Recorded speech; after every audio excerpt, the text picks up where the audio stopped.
The salt was the first thing I tasted when we arrived in June 2020.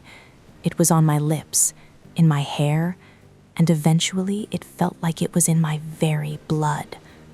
My dad, Elias, looked older back then. His eyes were always glued to glowing rectangles, his fingers dancing a frantic rhythm on keyboards.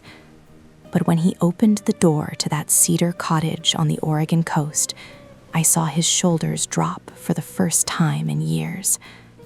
We were escaping. The world was falling apart, but the Pacific didn't care about viruses or news cycles. It just breathed. That first summer was a golden blur. I lived in the tide pools.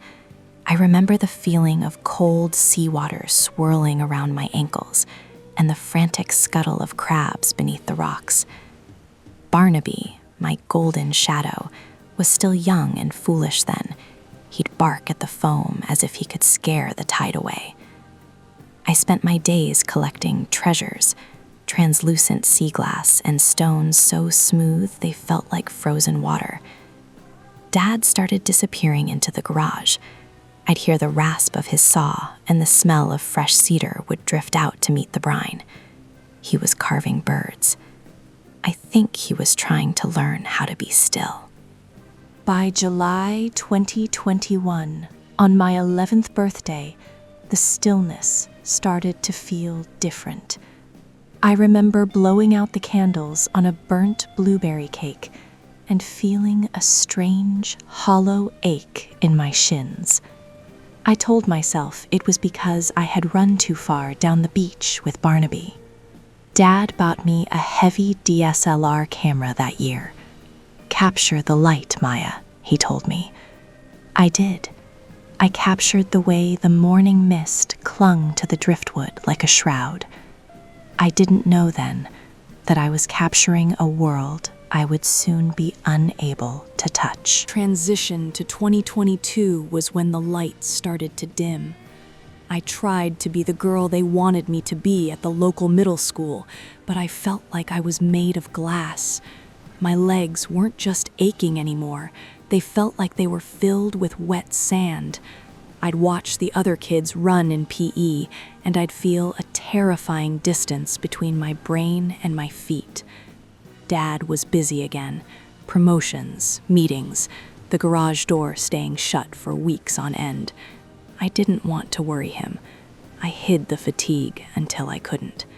I started sleeping in the back of the car on the way home. I started missing the sunsets because I was too tired to hold my head up. January 2023 is a gray smear in my memory. The hospital in Portland smelled like bleach and bad news. I remember the doctor's mouth moving, saying words that sounded like a foreign language: mitochondria, inflammation, chronic. I looked at my dad, and I saw the VP of engineering vanish, replaced by a man who looked like he'd been struck by lightning. We went home, but the house felt different. The windows were shuttered. The ocean became a sound I heard through glass, rather than a place I could stand. By 2024, I was a ghost in my own life. My 14th birthday was a movie projected onto the side of the house. Leo and Sarah sat on the grass, laughing, and I tried so hard to laugh with them, but even the flickering light of the screen hurt my eyes. Every minute of normalcy cost me days of agony in a darkened room. I watched Barnaby get old. His muzzle turned white, and his joints grew stiff, mirroring my own decline. We were two old souls trapped in a house by the sea. Dad had moved his desk into my room. He became my nurse, my cook, my legs. He built me a chair, a beautiful mahogany throne on the porch, but some days, even the 10 steps to reach it felt like climbing Everest. Then came 2025, the final year. The world had become very small, but very sharp. I couldn't walk to the tide pools, so I photographed the dust motes dancing in the slivers of light that escaped the curtains. I photographed Dad's hands, rough and calloused from the wood, but so gentle when he brushed my hair. In July, I felt the tide beginning to pull at me. Not the water, but something deeper. Barnaby knew.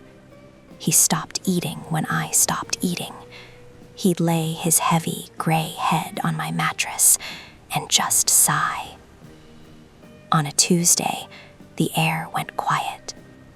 Barnaby didn't wake up. I felt his spirit leave the room like a soft breeze, heading for the shore. I wasn't sad. I was jealous. He was finally free to chase the foam again. "Dad," I whispered later that evening. The sun was setting, turning the room into a chamber of gold. He was sitting in the chair he'd made for me, his face lined with 5 years of grief he tried to hide. "I'm here, Maya. I'm right here. The ocean is so loud today," I said. It wasn't a roar anymore. It was a song. I could see the tide pools in my mind, the purple stars, the green anemones, the silver fish.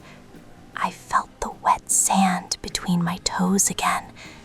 The ache in my legs was dissolving, melting into the salt spray.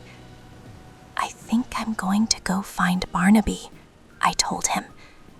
I felt his hand grip mine, a desperate, grounding anchor, but the current was too strong. I closed my eyes,